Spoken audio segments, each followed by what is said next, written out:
नमस्कार, मैं हूं करिश्मा श्रीवास्तव और आप देख रहे हैं INS न्यूज प्लस। खबरों की शुरुआत करें उससे पहले एक नजर हेडलाइंस पर। लोकसभा में पीएम मोदी ने राष्ट्रपति के अभिभाषण पर दिया जवाब। साथ ही किसान आंदोलन को लेकर विपक्ष पर दागे सवाल। कहा, किसान आंदोलन को पवित्र मानता हूं, आंदोलन जीवी इसे अपवित्र कर रहे हैं। सहारनपुर में हुई किसानों की महापंचायत में पहुंची प्रियंका गांधी। किसान आंदोलन को लेकर मोदी सरकार पर साधा निशाना। कहा, 56 इंच के सीने में छोटा सा दिल है, लेकिन वो उद्योगपतियों के लिए धड़कता है। उत्तराखंड के चमोली में आपदा की चपेट में आए लोगों को बचाने की कवायद जारी। अब तक 34 लोगों के बरामद किए गए शव, वहीं 170 लोग अभी भी लापता। 13 गांवों का पूरी तरह से टूटा संपर्क। प्रधानमंत्री नरेंद्र मोदी ने बुधवार को लोकसभा में राष्ट्रपति के अभिभाषण के धन्यवाद प्रस्ताव पर जवाब दिया। प्रधानमंत्री ने इस चर्चा में भाग लेने वाले सभी सांसदों का धन्यवाद भी किया और आगे प्रधानमंत्री ने बोला कि इस साल भारत अपनी आजादी के 75वें वर्ष पर दस्तक दे रहा है और हर भारतीय के लिए ये 75वां वर्ष गर्व की बात है। और साथ ही किसान आंदोलन को लेकर विपक्ष पर उन्होंने गुमराह करने का आरोप लगाया। प्रधानमंत्री नरेंद्र मोदी ने लोकसभा में राष्ट्रपति के अभिभाषण के धन्यवाद प्रस्ताव पर जवाब देते हुए सभी सांसदों का आभार व्यक्त किया। इसके साथ ही नए कृषि कानूनों के विरोध में सड़क से संसद तक संग्राम जारी है। इस दौरान उन्होंने कहा कि केंद्र सरकार किसानों का बहुत सम्मान करती है और कृषि क्षेत्र की बेहतरी के लिए हमने ईमानदारी से प्रयास किए हैं। पीएम मोदी ने कहा कि आंदोलन पर बैठे किसानों को गुमराह किया जा रहा है। प्रधानमंत्री मोदी ने आज लोकसभा में राष्ट्रपति के अभिभाषण के धन्यवाद प्रस्ताव पर जवाब देते हुए कृषि कानूनों पर खुलकर बात की। पीएम ने एक भोजपुरी कहावत का जिक्र किया और कांग्रेस पर तंज कसा। उन्होंने कहा, एक कहावत है, न खेलब न खेले देव, खेलिए बिगाड़म। पीएम मोदी ने किसान आंदोलन को पवित्र बताते हुए कहा कि कुछ आंदोलन जीवी हैं जो इस आंदोलन को बर्बाद कर रहे हैं। ब्यूरो रिपोर्ट, खबर INS। कांग्रेस पार्टी की राष्ट्रीय महासचिव प्रियंका गांधी वाड्रा ने सहारनपुर में किसान महापंचायत को संबोधित किया। प्रियंका गांधी ने इस महापंचायत में केंद्र द्वारा लाए गए तीनों कृषि कानूनों के खिलाफ केंद्र सरकार पर जमकर हमला बोला। प्रियंका गांधी ने तीनों कानूनों के खिलाफ बोलते हुए केंद्र सरकार को कहा कि ये जो केंद्र सरकार के कानून है, ये राक्षस रूपी कानून है और ये किसानों को मारने के लिए बनाए गए हैं और कांग्रेस केंद्र सरकार के मंसूबों को कामयाब नहीं होने देगी। कृषि कानूनों के मसले पर सड़क से लेकर संसद तक संग्राम चल रहा है। किसानों के आंदोलन को अब 2 महीने से अधिक हो गए हैं। साथ ही अब अलग अलग जगह महापंचायतों का आयोजन किया जा रहा है। किसान आंदोलन को किसानों के साथ साथ विपक्षी दलों का भी भरपूर समर्थन मिल रहा है। वहीं बुधवार को यूपी के सहारनपुर में किसानों की महापंचायत हुई, जिसमें हजारों की संख्या में किसान ट्रैक्टर पर सवार होकर सहारनपुर पहुंचे। वहीं किसानों के समर्थन में कांग्रेस की राष्ट्रीय महासचिव प्रियंका गांधी भी महापंचायत में पहुंची। सहारनपुर में किसानों की महापंचायत में प्रियंका गांधी ने कहा कि 56 इंच के सीने में छोटा सा दिल है, लेकिन वो उद्योगपतियों के लिए धड़कता है। इस कानून के जरिए सरकार किसानों को मारना चाहती है। किसान अपने हक की लड़ाई लड़ रहा है। इतना ही नहीं, प्रियंका गांधी ने अपने संबोधन में कहा कि ये आपकी जमीन का आंदोलन है, आप पीछे मत हटिए, हम खड़े हैं। जब तक ये बिल वापस नहीं होते तब तक डटे रहिए। जब कांग्रेस की सरकार आएगी, ये सभी बिल वापस होंगे और आपको समर्थन मूल्य का पूरा दाम मिलेगा। किसान महापंचायत में पहुंचने से पहले प्रियंका गांधी ने यहाँ के मशहूर शाकुंभरी देवी मंदिर में दर्शन किए। प्रियंका गांधी ने मंदिर में कुछ वक्त भी बिताया। प्रियंका गांधी ने सहारनपुर की रायपुर खानगा दरगाह में भी माथा टेका। ब्यूरो रिपोर्ट, खबर INS। 26 जनवरी के दिन लाल किले पर हुई हिंसा में स्पेशल सेल ने एक के बाद एक 2 लोगों पर शिकंजा कसा है। मंगलवार को दीप सिद्धू को गिरफ्तार करने के बाद पुलिस ने अब इकबाल सिंह को गिरफ्तार किया है।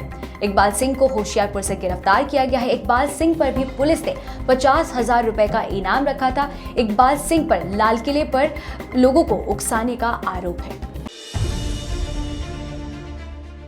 3 कृषि कानूनों के खिलाफ 26 जनवरी को लाल किले पर हुई हिंसा के मामले में मुख्य आरोपी दीप सिद्धू के पकड़े जाने के बाद अब एक और गिरफ्तारी हुई है। दिल्ली पुलिस ने यह जानकारी दी है कि इकबाल सिंह को स्पेशल सेल ने मंगलवार रात पंजाब के होशियारपुर से गिरफ्तार किया। उसकी गिरफ्तारी पर 50,000 रुपए का इनाम रखा गया था। इसके पहले मंगलवार को सबसे बड़े आरोपी दीप सिद्धू की गिरफ्तारी हुई थी, जिसकी पुलिस सरगर्मी से तलाश कर रही थी।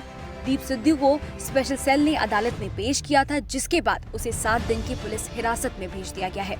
इन दोनों की गिरफ्तारी के बाद से इस केस की जांच में पुलिस को काफी मदद मिलेगी। इकबाल सिंह पर लोगों को उकसाने का आरोप है।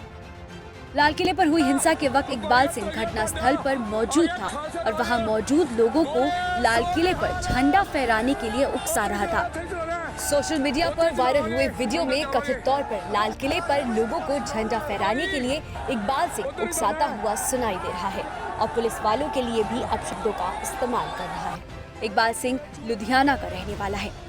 ब्यूरो रिपोर्ट, खबर INS। उत्तर प्रदेश के कासगंज में एक शराब माफिया ने दिल दहला देने वाली घटना को अंजाम दिया है।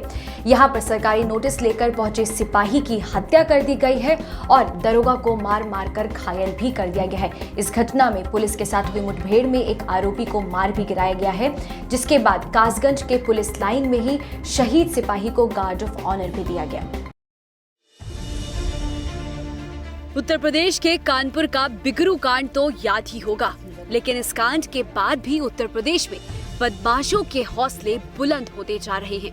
वहीं अब कासगंज में बिकरू जैसा ही कांड हुआ है। कासगंज में पुलिस प्रशासन कथित रूप से शराब तस्करी गतिविधियों पर मोती नाम के एक हिस्ट्री शीटर को संपत्ति की कुर्की के लिए 2 पुलिसकर्मी कानूनी नोटिस देने गए थे, लेकिन जैसे ही पुलिसकर्मी वहां पहुंचे तो बदमाशों ने घात लगाकर हमला कर दिया। बदमाशों ने लाठी और दूसरे हथियारों से हमला कर पुलिस कर्मियों को बंधक बना लिया। हमले में एक पुलिस कांस्टेबल की मौत हो गई, जबकि एक सब इंस्पेक्टर गंभीर रूप से घायल हो गया। मृतक कांस्टेबल की पहचान देवेंद्र के रूप में हुई है, जबकि SI की पहचान अशोक कुमार के रूप में हुई है। वहीं आरोपी मोती धीमर का भाई ओमकार धीमर बुधवार एक मुठभेड़ में मारा गया। हमारे सब इंस्पेक्टर और एक कांस्टेबल देवेंद्र जो कि वांछित अभियुक्तों की तलाश में आए थे, वांछित अभियुक्तों की तलाश के दौरान अपराधियों द्वारा उन पे हमला किया गया, जानलेवा हमला किया गया, जिसमें हमारे सिपाही देवेंद्र शहीद हो गए और हमारे दरोगा जी गंभीर रूप से घायल हो गए।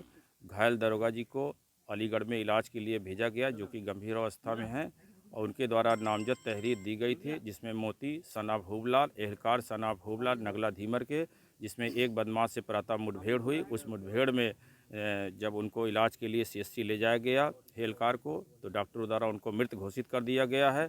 मोती और उनके अन्य साथी भागने में सफल हो गए। हमारी टीम लगातार उन पर पीछा कर रही है, दबिश कर रही है और उनके द्वारा जो असलहा लूटा गया उसकी बरामदगी का प्रयास किया जा रहा है। शहीद सिपाही के घर गम का माहौल छाया है। परिवार वालों का रो रो कर बुरा हाल है। शहीद कांस्टेबल देवेंद्र सिंह को नम आंखों से आखिरी विदाई दी गई। शहीद हुए पुलिसकर्मी देवेंद्र के शव को कासगंज पुलिस लाइन में नम आंखों से गार्ड ऑफ ऑनर दिया गया। वहीं सलामी के दौरान पुलिस के आला अधिकारी, जिला अधिकारी और पुलिसकर्मियों ने फूल चढ़ाकर श्रद्धांजलि दी। साथ ही पूरे गांव वालों ने उन्हें श्रद्धांजलि दी। वहीं मौके से मुख्य आरोपी समेत कई आरोपी फरार होने में कामयाब रहे। उनकी तलाश के लिए पुलिस की कई टीमें गठित कर दी गई हैं।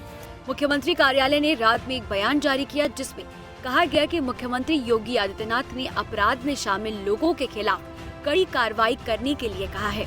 बयान में कहा गया, राष्ट्रीय सुरक्षा अधिनियम के तहत दोषी के खिलाफ कार्रवाई की जानी चाहिए। ब्यूरो रिपोर्ट, खबर INS। उत्तराखंड में रविवार को आई आपदा के बाद आज चौथे दिन भी लगातार रेस्क्यू ऑपरेशन जारी है। आपदा में फंसे लोगों को बचाने की कवायद जारी है। राज्य सरकार के मुताबिक अब तक 34 लोगों की इस आपदा में मौत हो गई है और 170 से ज्यादा लोग लापता हैं। इसी बीच आज इस त्रासदी से जुड़ी एक वीडियो वायरल हुई है, जिसमें साफ तौर पर देखा जा सकता है कि लोग अपनी जान बचाने के लिए इधर से उधर भाग रहे हैं। ये वीडियो दिल दहला देने वाली है।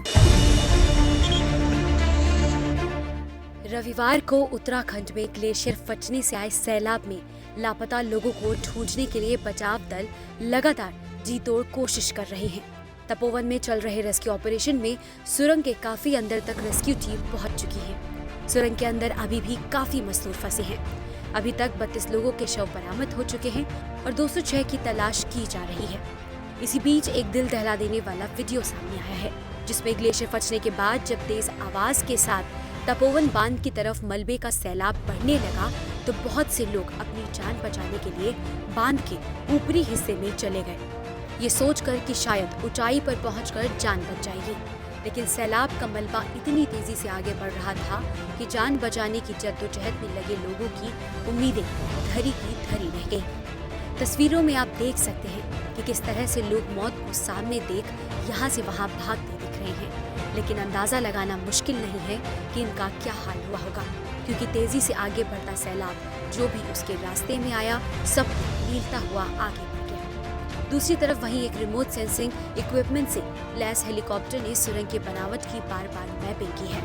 हेलीकॉप्टर ने कठिन पहाड़ी इलाकों के आपदाग्रस्त सुरंग की तस्वीरें ली है, जिसमें रेस्क्यू टीम को आगे बढ़ने में मदद मिलेगी। लगातार खुदाई के बाद सेना, ITBP, NDRF और SDRF के जवानों ने सुरंग का एक बड़ा हिस्सा साफ कर दिया। जांच अधिकारियों के मुताबिक कि सुरंग के अंदर भारी मात्रा में मलबे की मौजूदगी से बचाव कार्य में दिक्कतें आ रही हैं और खबर ये भी है बारिश शुरू होने की वजह से कुछ देर के लिए रेस्क्यू ऑपरेशन को रोक दिया गया। ब्यूरो रिपोर्ट, खबर INS।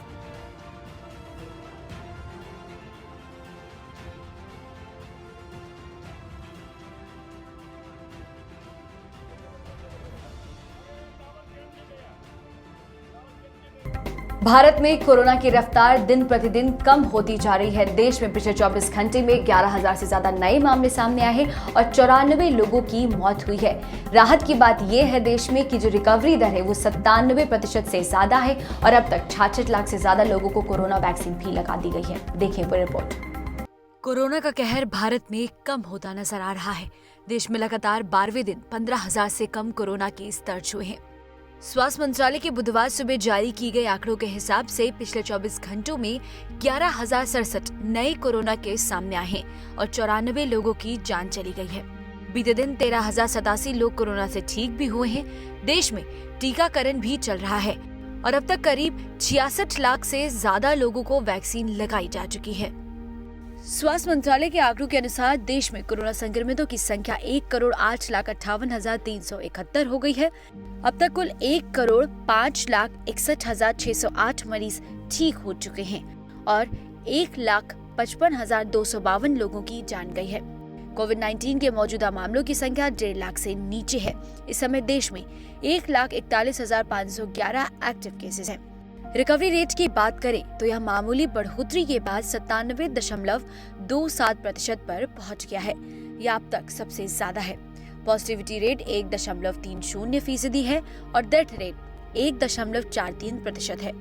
ICMR के आंकड़ों के मुताबिक मंगलवार को यानी कि 9 फरवरी को 7,36,903 परीक्षण होने के बाद देश में अब तक टेस्टिंग की कुल संख्या 20,33,24,655 हो गई है। आपको बता दें कि देश में अब तक 66,11,561 कोरोना वैक्सीन डोज दिए जा चुके हैं। ब्यूरो रिपोर्ट, खबर INS। फिलहाल INS न्यूज प्लस बुलेटिन में इतना ही। इजाजत दीजिए, नमस्कार।